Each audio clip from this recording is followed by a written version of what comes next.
Tensions in the South China Sea have been simmering for years, but recent moves by China have pushed the situation to a whole new level. When the Chinese Navy launched a bold and unexpected attack using swarms of tiny drones and close-quarter maneuvers, it seemed like a decisive moment was about to unfold. Yet what happened next surprised everyone, a dramatic turn that changed the course of the confrontation. This isn't just a story about warships and weapons, it's about strategy, restraint, and the delicate balance of power that keeps the world's most vital sea lanes open. Join me as we dive deep into this high-stakes naval showdown and uncover the unexpected ending no one saw coming. The first strike, a moment of chaos. In a heartbeat, just 14 seconds from detection, the Type 52D unleashed a devastating barrage, firing 2 YJ-18 missiles. These anti-ship missiles, each equipped with a 300-kilogram warhead, were designed to penetrate advanced defense systems and were infamous for their deadly effectiveness, often labeled as carrier killers in naval circles. Simultaneously, the Chinese Type 54A frigate launched a swarm of CH-100 cruise missiles and kamikaze UAVs, small but lethal drones armed with explosive warheads, programmed to evade detection by skimming low over the water's surface. The American ships were caught off guard. As one YJ-18 missile detonated near the starboard side of USS Jackson, the force of the explosion rocked the ship violently. The deck tilted dangerously. Seawater surged into the lower compartments, flooding vital areas and disrupting electrical systems. 3 sailors were wounded by flying shrapnel and debris. Black smoke billowed from the deck, staining the air with acrid fumes. The automated Phalanx close-in weapon system, CIWS, nicknamed the Phalanx Circus for its frantic spinning 20mm Gatling gun, screamed into action. Despite its rapid fire and desperation, the system failed to intercept one of the kamikaze UAVs, which crashed directly into the ship's secondary radar tower, severing the PACOM signal link and leaving the vessel momentarily blind and unable to coordinate communications. Amid the chaos of smoke, fire, and the harsh sea spray, the crew fought to maintain control, their training and resolve tested to the limit. American air power ascends. Just 1.3 seconds after the submarine's readiness, the deck of USS Ronald Reagan, the colossal nuclear-powered aircraft carrier stationed nearby, erupted with activity. F-18 Super Hornets and EA-18G Growlers roared into the sky, engines screaming as they ascended rapidly to engage the Chinese vessels. The Growlers, specialized electronic warfare aircraft equipped with state-of-the-art jamming and countermeasures suites, prepared to unleash their formidable capabilities against enemy radar and communication systems. This was no mere skirmish or accidental collision. It was a calculated and escalating confrontation between 2 global superpowers, each eager to demonstrate dominance in a volatile region watched closely by the entire world. The stakes were immeasurably high, with every move scrutinized by international observers wary of a potential full-scale conflict. The buildup. Tensions beyond the shoal. The clash on August 13th did not erupt in isolation. 2 days earlier, on August 11th, the South China Sea had already become a powder keg. 2 Chinese Coast Guard vessels had rammed into each other in a chaotic attempt to block a Philippine resupply ship trying to reach the shoal. The incident quickly became an international spectacle, with media outlets worldwide broadcasting the embarrassing display of force by Beijing's maritime authorities. The humiliation for China was palpable. Worse still, intelligence leaks the following day revealed that Chinese hackers had planted spyware exploiting a Microsoft vulnerability, infiltrating U.S. military command systems at Guam, a strategic U.S. base and a critical hub for Pacific operations.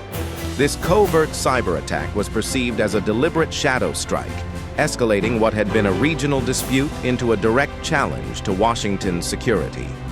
This backdrop of embarrassment and technological warfare set the stage for what Beijing perceived as a necessary propaganda victory. The Chinese leadership, wounded in pride and eager to assert naval strength, needed to strike decisively, yet with plausible deniability. Scarborough Shoal, a long-standing flashpoint in the South China Sea territorial disputes, offered the perfect stage. The trap is set, geography and strategy. By 8:19 a.m., the post-storm calm of Scarborough Shoal concealed a deadly snare. The shoal's coral reefs and shallow waters created a natural cage, where large warships risked running aground if they maneuvered sharply. The U.S. Navy, used to operating in deep ocean waters with broad room for tactical movement, now found itself trapped in an environment favoring the attacker.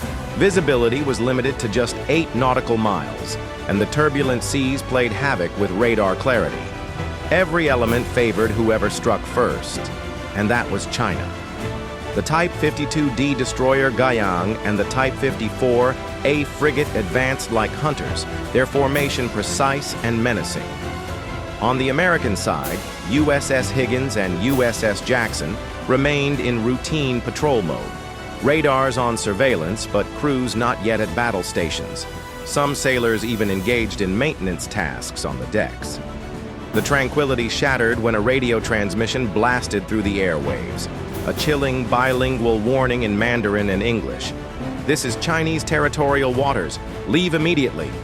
What seemed like a diplomatic notice was, in reality, a declaration of war in disguise.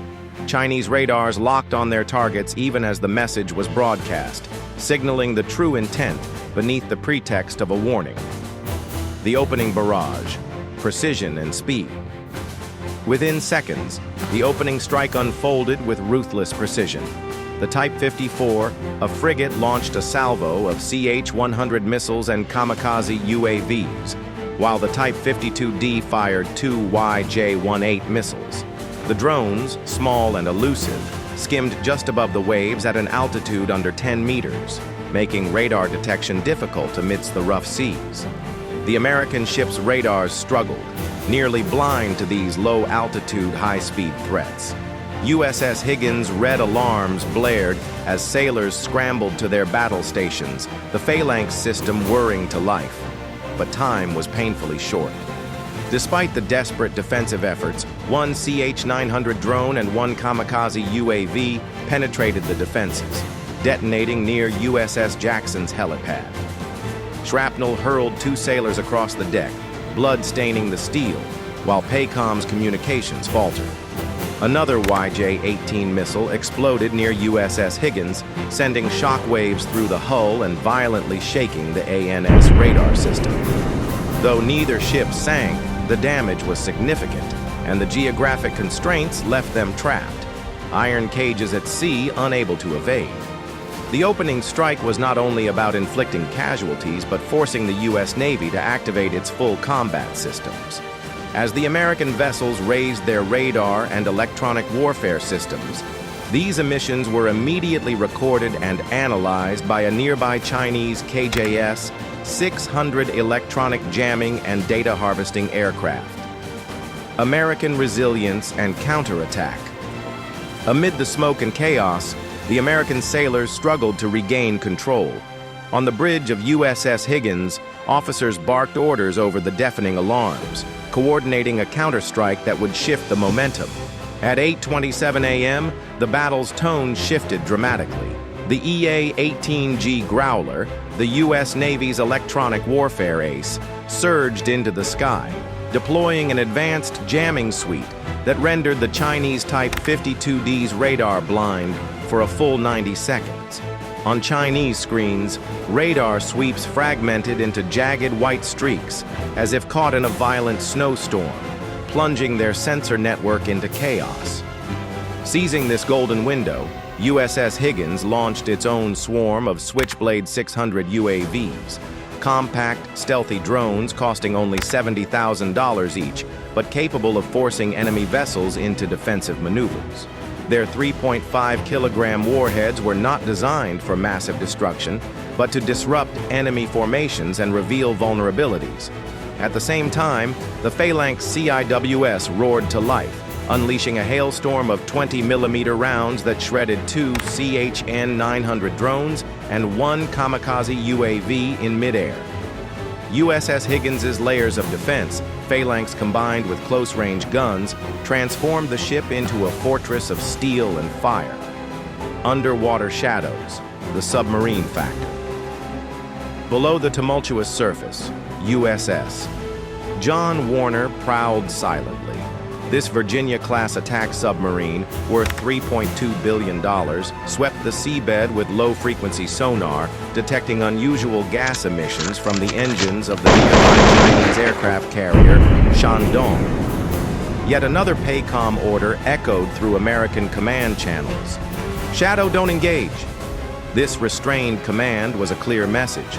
America wanted to demonstrate its underwater reach and precision without escalating into full submarine warfare, a calculated psychological tactic aimed at reminding China that beneath the surface, the U.S. was ever present. Within minutes, the battle had turned upside down. The Chinese fleet, initially dominating, now scrambled as their radars remained dark, their UAVs shot down, and their missile barrages intercepted. Chinese officers, once confident and composed, began to show signs of confusion and frustration, forced into defensive formations to cover newly exposed gaps. The calm before the next storm, China's strategic countermove. The South China Sea had barely settled after America's fierce counterstrike when China revealed its next calculated move, a plan that would turn the waters of Scarborough Shoal into a deadly trap. The initial blackout on the radar of the Type 52D destroyer had just cleared, but the tension in the air was palpable. This wasn't just about defense anymore. It was about shifting to full offense, using the environment and technology in tandem to regain control. From the deck of the Type 54A frigate, a sharp, piercing hiss sliced through the humid sea air. 12 miniature UAVs, small and fast, were launched like a swarm of predatory wasps. These mini-drones, almost invisible to the naked eye and radar alike, hugged the waves with uncanny precision. Skimming just meters above the sea surface, they reached speeds exceeding 200 kilometers per hour, their infrared sensors flooding U.S. radar systems with false signals. On USS Jackson, the radar screens flickered wildly, awash in a confusing array of phantom blips and ghost targets, the feigned retreat and the closing trap. As the UAV swarm wreaked havoc, the Type 50 warship staged what appeared to be a tactical withdrawal, retreating slowly as if conceding ground. But this was deception, an intricate ploy designed to lure the American fleet deeper into the kill zone. The retreat wasn't a sign of weakness, but a guiding beacon for the miniature drones, coordinating their assault with deadly precision. Simultaneously, the Type 52D destroyer known as Guiyang closed in on USS Higgins, now barely 3 nautical miles away, a dangerously close distance at sea where every movement is magnified and mistakes become fatal. This wasn't shadowing or mere posturing. It was a clear and unapologetic threat. The message was unmistakable: fire first, and the whole world would see America as the aggressor. Hold fire and risk being cornered and overpowered. USS Higgins strained its radar to the maximum, desperately scanning for any hint of an opening to break free. But at that moment, the positions of its aerial assets, the Growler electronic warfare jets and the Switchblade UAVs, were exposed. China didn't immediately fire. Instead, they locked onto these signals, recording every coordinate with cold calculation. This was the real goal: force America to reveal its entire tactical setup. Inside USS Higgins' command room, the operations commander clenched his fists, a sinking realization dawning. The U.S. fleet had walked into an electronic encirclement, trapped in a carefully constructed web of misinformation and control. A collision or a calculated warning. Then an unexpected event escalated tensions further. As the two sides maneuvered in the confined waters, the Type 54A frigate grazed the stern corner of the Type 52D destroyer. The sound of screeching metal, water spraying violently, and a plume of light smoke rising instantly caught the attention of both fleets. To American sailors, it might have seemed like an accident, a mere brush in the heat of battle. But the Chinese intended it as a show of raw strength and resolve. Both ships maintained their speed, unfaltering, as if to declare unequivocally, "We will press forward, even if it means collision." This audacious move was a clear message. China was willing to risk physical damage to assert dominance. USS Higgins received an internal distress signal broadcast from the Type 52D, but the message was drowned out by interference from the UAV swarm. Distinguishing real from fake became impossible, plunging the zone into a haze of scrambled signals and chaotic radio chatter. Radar officers aboard Higgins reported conflicting data. Some saw the Type 52D as damaged and retreating, while others detected it pressing forward steadily. This uncertainty, this carefully crafted fog of war, was exactly what China sought to create. The American counterstrike, precision over power.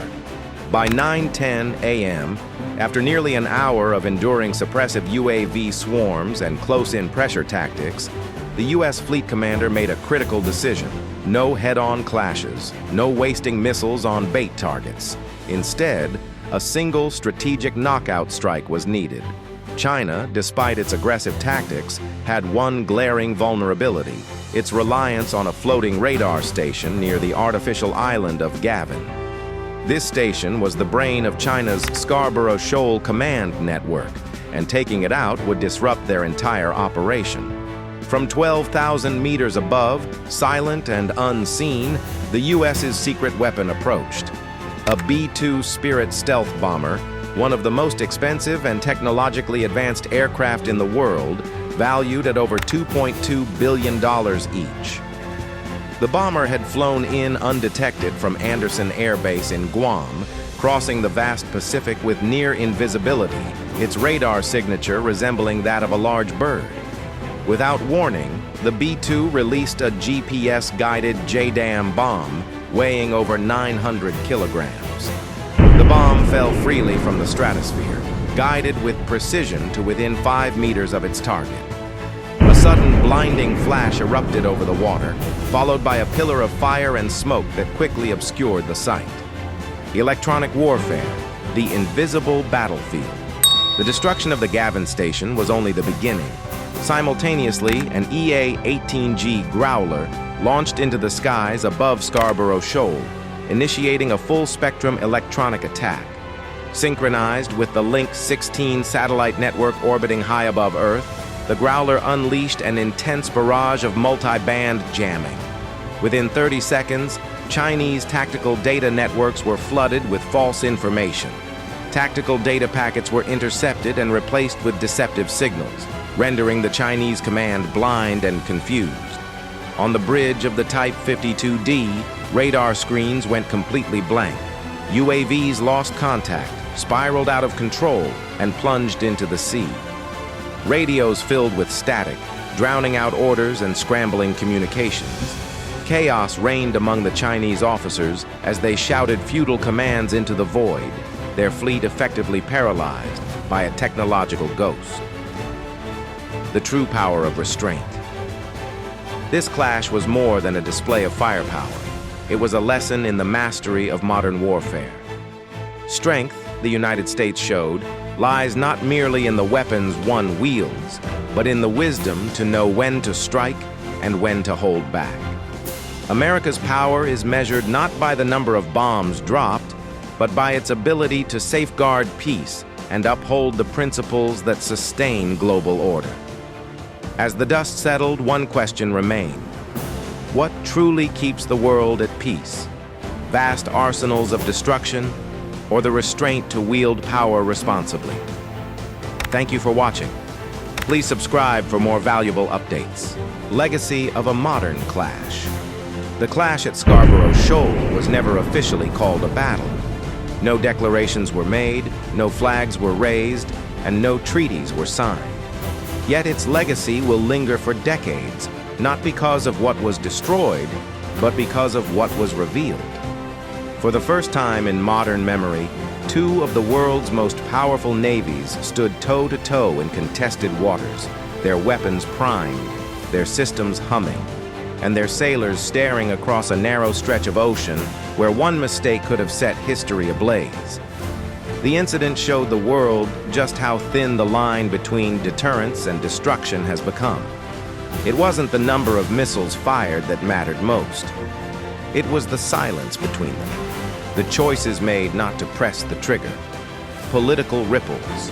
Across the globe beyond tactics, the encounter reshaped the political conversation. Allies of the United States took comfort in the demonstration of restraint and precision, proof that Washington could protect regional interests without spiraling recklessly into escalation. At the same time, China's resolve sent a different message, that it was willing to risk collision, chaos, even misinterpretation to assert dominance over contested waters. For smaller nations in Southeast Asia, the incident was both sobering and clarifying.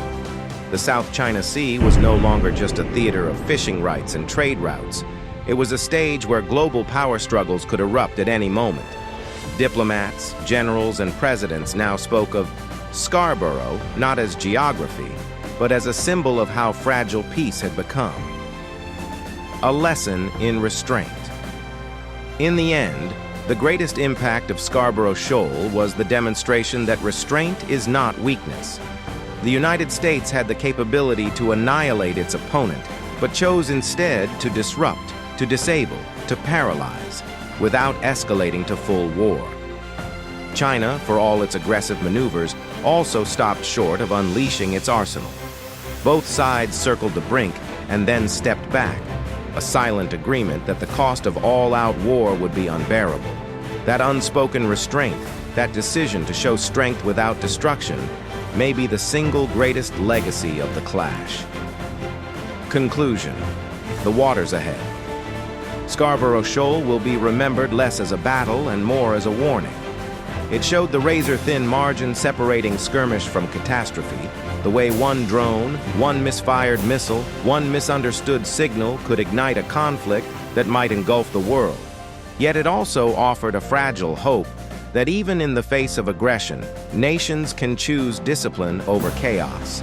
The legacy of this clash is not measured in casualties or wreckage, but in the reminder that peace in our time depends not on the weapons we wield, but on the wisdom to hold them back. In that sense, Scarborough was not just a confrontation at sea. It was a mirror reflecting the state of our world, and a lesson we cannot afford to forget.